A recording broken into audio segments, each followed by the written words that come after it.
కార్యకర్తలందరికీ అండగా ఉంటూ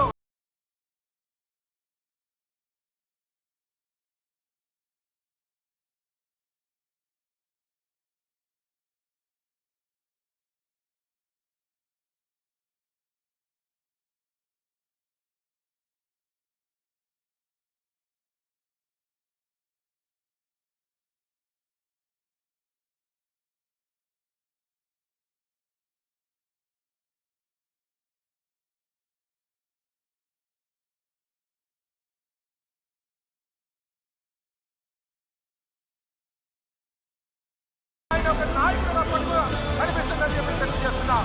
కనుక సోదరులారా, తెలుగుదేశం పార్టీకి అనుభవం ఉన్నటువంటి నాయకత్వం చంద్రబాబు నాయుడు గారి ద్వారా, యువ నాయకత్వం లోకేష్ బాబు ద్వారా, అలాగనే పవిత్రమైనటువంటి ఆలోచనలు పునాదులు వేసినటువంటి పైనుంచి ఆశీర్వాదం ఇచ్చినటువంటి మరి కీర్తి చేసిన నందమూరి తారక రామారావు గారి ఆశీర్వాదాలు ఉన్నాయని ఈ పార్టీకి ఆచంద్రార్గం అని చెప్పి ఈ సందర్భంగా తెలియజేస్తున్నాం.